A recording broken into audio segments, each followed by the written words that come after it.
Hello. Hello, Mr. Spitzley. Welcome to our video. Welcome to our final exam featuring my dog Potter. So I am focusing on the beautiful for my career in product design. I'm focusing on the truth for my career in industrial engineering. Both at U of M. Woo! Go blue. Go blue. So for my beautiful, I looked at Plato's Symposium, along with his quotes from Diotima and her story on how to see the beautiful. In the document it says that beauty in every form is one of the same. Every form of the beauty is the same because they're like everything is beautiful. And we recognize the same concept of beauty just in different places, people, things, all of this. I don't know. Plato says something similar with truth, where it's you see the same truth, but it's in it different things from up above. Yeah. Okay. Yeah, yes, because that's kind of what the beauty is with the vast sea. Yes. The vast sea of beauty, and yeah. Continuing out like that. So Diotima talks about first seeing the beauty in an object, then laws, science, society, and then on to the vast sea of beauty. I don't know if truth might work a little differently than that. Yeah, a little bit. It's more I saw more kind of on Aristotle's version of truth of everything comes from its physical sense. So there's So it's not you see it in one thing and you're gonna see it and you're gonna see that same truth in everything. You're gonna see each individual's truth. And it's the physical sense of it. So everything through your five senses. So anything that. So my amazing sunglasses here. We know that those are sunglasses because they have those sunglasses-ness to them, and only sunglasses have that. Not Potter isn't a sunglass, and that's because Potter's not made of the same form as a sunglass. So he views everything as form and matter, and so I'm trying to think about how this because it has its form, and then its matter. So its form is how it's made up and what makes it itself, and then its matter is also that as well. So everything is very physical, whereas I think Plato and his beauty, I think, is everything is there's one thing true, and then yes so it's and so the utmost beauty is God, kind of how utmost truth is God, but it's the idea of beauty that is spread through different objects. So opposing this, I actually have Aristotle. Oh. Potter, what do you think about that, baby girl?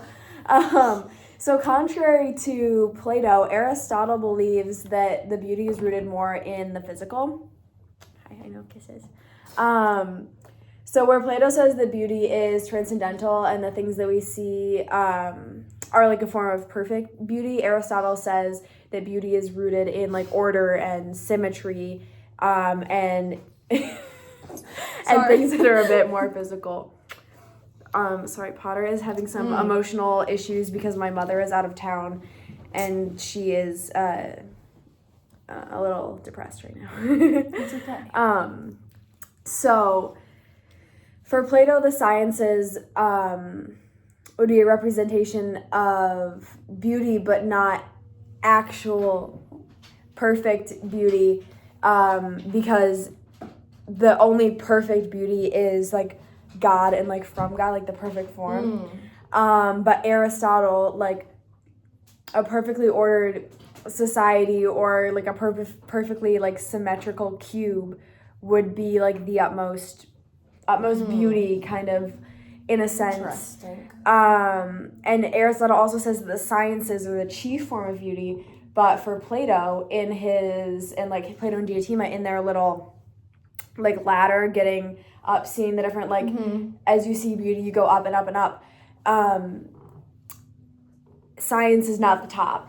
You go science, and then you go the laws and order. And the vast sea of sea of beauty. God, the transcendental.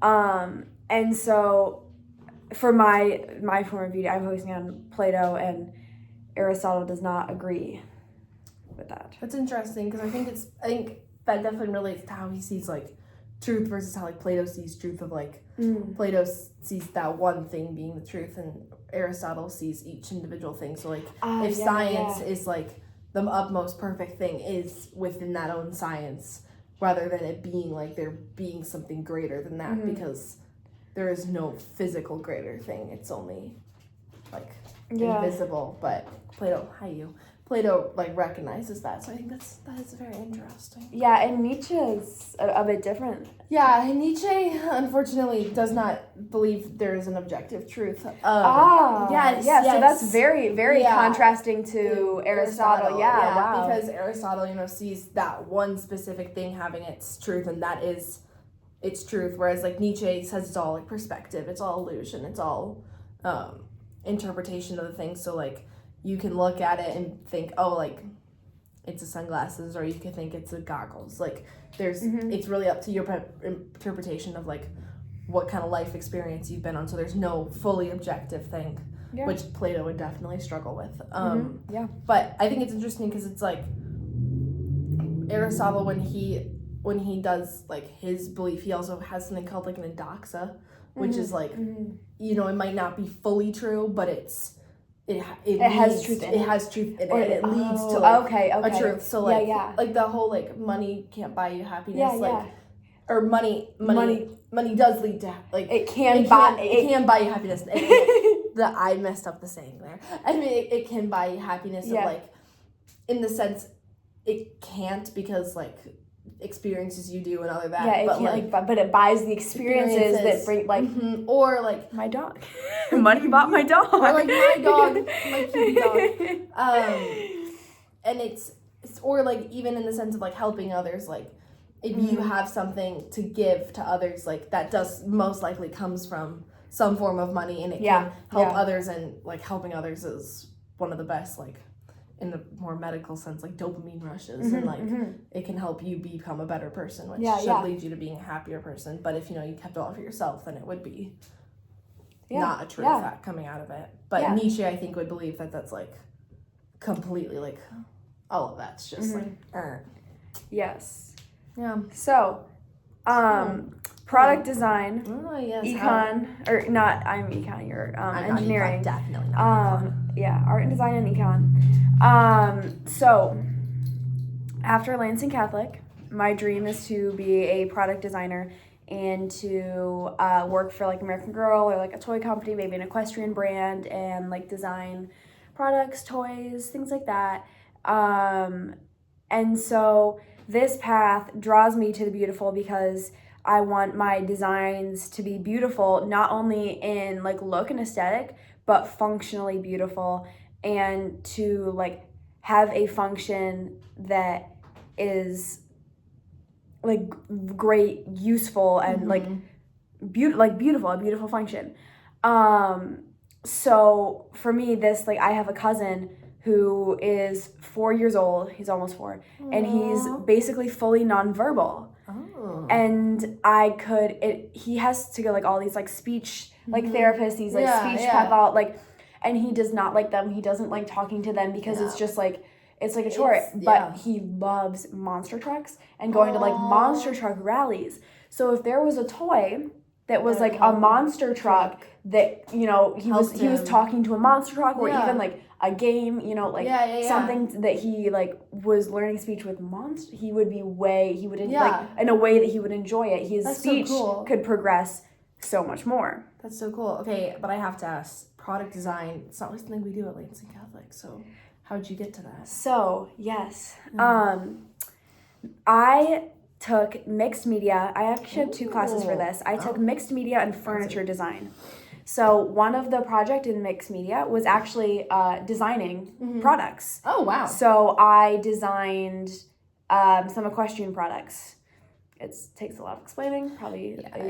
But I have like a whole slideshow presentation. I designed equestrian products. And then in furniture design, I did software design, designed my whole porch swing, and then built it, did the software and hardware side, which is like necessary for the product design aspect. And so both Mr. Krause and Mr. Engel really helped me like further in this class. So cool. And especially in Mr. Krause, we learn a lot about the beautiful because I did another faith-based project in that class. And so That's really cool. Yeah.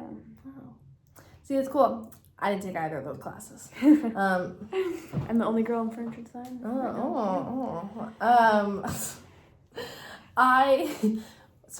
I'm studying industrial engineering next year, but I'm also minoring in political science. And so go blue. So I'm kind of in this like weird debate. Either I want to create roller coasters, but that's not what I'm going to touch on because, yeah. Or I want to work for the government to optimize the way the government runs. So all industrial engineering is using math and sciences to optimize systems and make them more human-centered. And so especially in the government, combining that, you're doing everything you can to make sure that the government serves the people and it's by the people. And so everything you're doing is always like leading Constitution, leading people. It's leading to help people, and eventually like you're doing that, but you're always looking at the objective truth. And so that's why like I definitely sided on Aristotle's thing of like everything has its objective truth, but with engineering, everything you're doing is hands-on. Like there's no really like one project you can take things to the other project, but like each project you have to look at what's individually in yours, what's the fundamentals for every single thing. And so you have to take it. Yeah, that's kind of relates to my You have to take it all individually. You can like take your fundamentals, but you can't look at it as one big broad scope. Like one thing is not going to apply to another thing. And you're also using your 5 senses to do it. So shout out Aristotle. But I think I kind of came to this realization, not in drafting class. Sorry, Mr. Pohl, but more in Mr. Salo's Brit Lit class last year, because a lot of what we do, believe it or not, is listening to, is having these conversations that not necessarily always have concrete evidence to them. And so I spent a lot of time last year searching up for concrete evidence to usually try to disprove his own point. I didn't succeed very often. But Ellie can attest, I didn't succeed that often. But it was pretty epic. Yeah. The like credit card one? Crazy. That was crazy. Or the AP credits. AP credits. Oh my goodness. But I loved it, and I loved that like everything you were doing was so like tangible and so